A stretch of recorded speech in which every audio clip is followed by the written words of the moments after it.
Alhamdulillahirabbil alamin. Wassalatu wassalamu ala nabiyyina Muhammadin wa ala alihi wasahbihi ajmain. Amma ba'du. Segala puji hanya milik Allah. Atas segala nikmat dan hidayahnya kita dapat berkumpul di sini dalam rangka takziah. Salawat kirim salam semoga tetap tercurahkan kepada Nabi besar Muhammad Sallallahu Alaihi Wasallam dengan mengucapkan Allahumma shalli ala sayyidina Muhammad wa ala ali sayyidina Muhammad. Kullu nafsin za'iqatul maut summa ilaihi turja'un. Telah berulang menghadap sang Khalik, sahabat kita, teman kita, Efrion, juga suami dari ayah dari anak-anak Nana. Menurut yang biasa kan sehari lahir sehari bernamun, sehari hilang sekali berjanguk kan itu. Nah, dek kami jauh, lokasi jauh di Padang. Baru hari ini kami sempat kamari. Mohon maaf, bagi orang namanya putih kapi dapat dilihat putih hati keadaan. Nah, kehilangan orang-orang yang telah bersama kita selama ini tentu suatu hal yang bagaimanapun juga dalam suka dan duka 20-an tahun, apalagi terjadinya sebab kita dalam masih perkuliahan, walaupun yang namanya kesempurnaan gitu kan memang ada yang sempurna, tapi kita mungkin mencari bahwa kesempurnaan itu sendiri. Nah, bagaimana dengan kehilangan kematian itu sendiri? Ketika ada kisahnya dulu, malaikat Israel itu kan tugasnya pencabut nyawa manusia. Nah, dulu itu ketika tugas itu dibebankan, diberikan kepada Israel,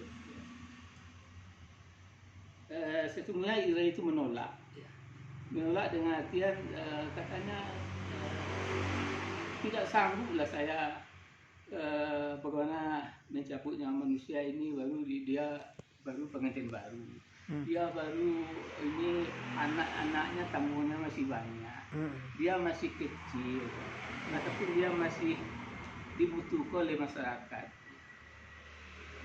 Lalu Allah mengatakan bahwa itu jangan dipikirkan, masalah penyebab itu kan urusan aku, betul lah. Ketika orang meninggal kan seringkali kita bertanya, bahaya aku sakitnya kan itu. Nah, seringkali kan itu yang ditanyakan orang, ya. Jadi seringkali kan ada satu kematian dihilangkan kan, penyakitnya dia kena corona, covid, dia terjatuh, dia kecelakaan. Itulah jawabannya kata Allah. Jangan pikirkan karena di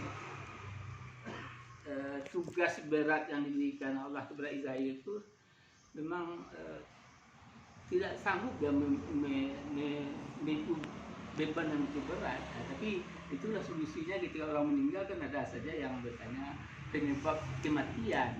Nah, bagaimana kematian itu ada beberapa hal yang sering di kemudian kita dengar bahwa penasihat itu kematian itu sang penasihat yang mengamah kematian. Kematian itu penasihat bagi kita, ya. Karena orang-orang takziah itu artinya di sana adalah bagaimana menghibur bagi yang berduka. Ya.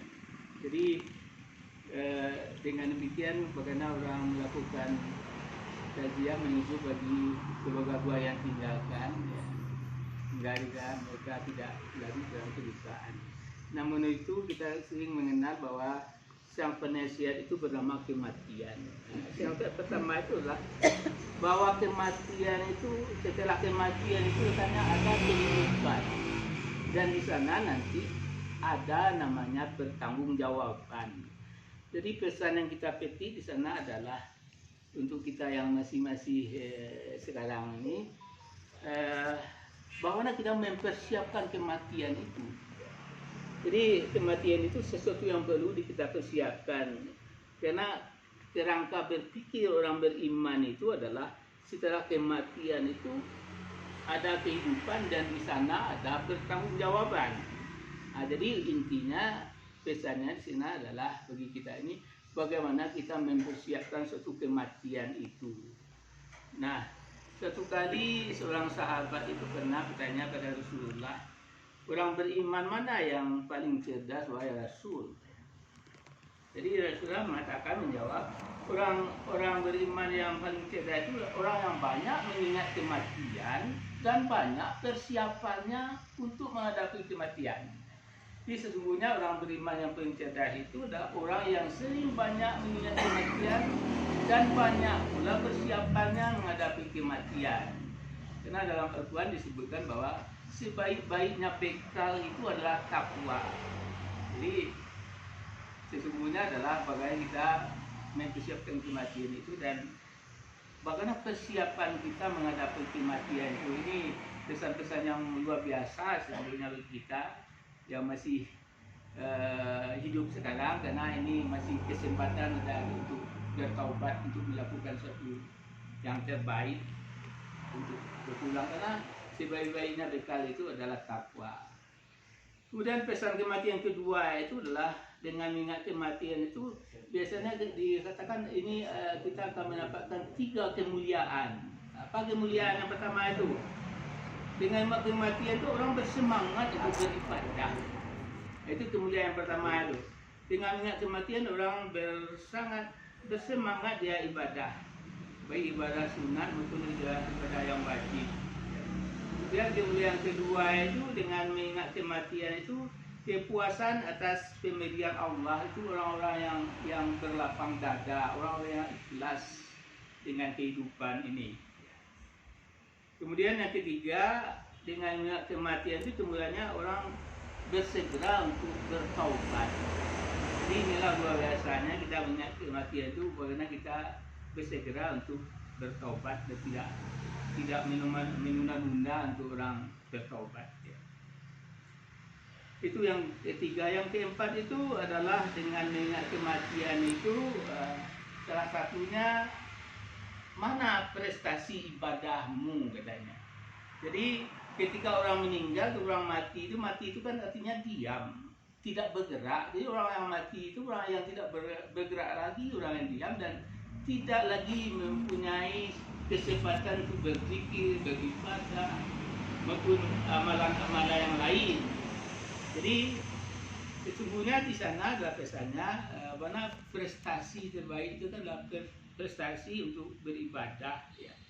Jadi bagaimana ibadah-ibadah yang kita lakukan, karena ketika orang yang namanya telah meninggal dan mati, yang namanya mati itu diam, tidak bergerak, tidak bisa lagi melakukan apa-apa. Jadi selagi kita masih diberikan kesempatan sekarang, bagaimana kita memikirkan prestasi ibadah yang terbaik itu. Jadi bagaimana kita memberikan suatu prestasi yang terbaik dalam menghadap dan kepulangan nantinya.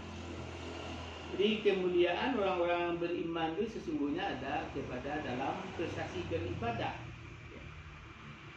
Kemudian yang keempat adalah mempersiapkan kemuliaan ataupun penasihat kematian itu. Yang keempat itu mempersiapkan diri untuk selalu kita istiqamah dalam hidup. Istiqamah dalam beribadah. Istiqamah itu kan orang-orang yang teguh dalam pendirian. Orang yang dalam kehidupan tegak lurus dan konsekuen dia dalam keadaan beribadah dan beragama.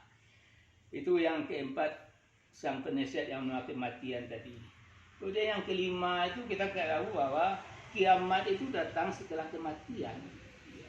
Kemudian yang namanya orang menuju surga itu kan melalui proses kematian dulu. Setelah kematian itu kan banyak lagi peristiwa yang akan kita lalui. Ini alam kubur, alam barzakh, alam-alam nanti bagaimana kita hari padang mahsyar. Jadi masih panjang perjalanan yang akan dilalui. Jadi ketika kiamat datang setelah kematian ya tidak ada lagi waktu orang untuk beramal, tidak ada lagi kesempatan untuk melakukan suatu amal perbuatan dan kita hanya menunggu hisab saja.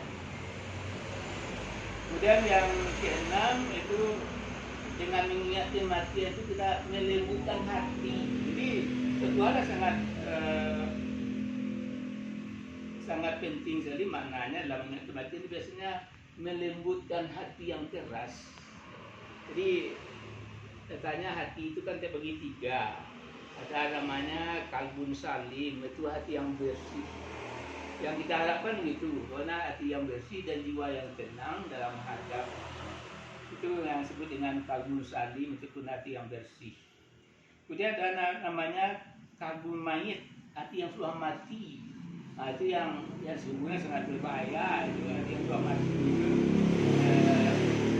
Dan bisa membedakan yang hitam dengan putih, tidak bisa membedakan yang halal dengan yang haram, tidak bisa lagi dalam sesuatu itu yang warna yang kabum mayit yang sudah mati itu, kabum mayit itu yang mati itu ya termasuk tingkatan yang sangat apa juga, namun bisa juga masih ada kesempatan stepnya untuk memperbaiki sesuatunya, kan bisa diperbaiki. Kemudian ada juga kabum mari, itu hati yang sakit. Nah, itu yang pertengahannya itu. Hati yang sakit, hati yang mati, dan hati yang bersih ataupun kabum salim. Nah itu kira-kira 6 sang penasihat yang bernama kematian itu. Nah setelah kematian tentu terputuslah amal ibadah hamba-hamba Allah ini, kecuali ada 3. Pertama, doa anak yang saleh, sedekah jariah, dan ilmu yang bermanfaat. Ilmu apa selagi masih hidup ya. Nah barangkali sebagai pengingat kita, bagi kita yang masih diberikan kesempatan, walaupun sesungguhnya kita akan kembali juga ke sana, cuma menunggu giliran waktu saja ya. Barangkali bagi ini kita semua dan yang ditinggalkan, bagaimana kita mempersiapkan prestasi yang terbaik untuk menghadapi kematian, karena kematian itu perlu dipersiapkan ya. Perlu dipersiapkan dengan sebaik-baiknya. Juga tadi tentunya yang namanya dalam kehidupan gitu ada ablu minallah, ada ablu minannas. Jadi ablu minallah itu hubungan kita dengan Allah harus kita tetap kita jaga juga. Ya ablu minannas itu lah hubungan sama kita ini ya, seperti tadi Nana udah kasih emang bunyi, karena jangan sekali-kali kita memutus silaturahmi. Silaturahmi itu sebaiknya bagaimanapun juga tetaplah kita jaga ya. Karena memang tidak elok, tidak baiklah kita memutus hubungan silaturahmi, karena yang namanya kehidupan ini kan hanya sementara saja. Bagaimana nanti kita memiliki yang terbaik ya.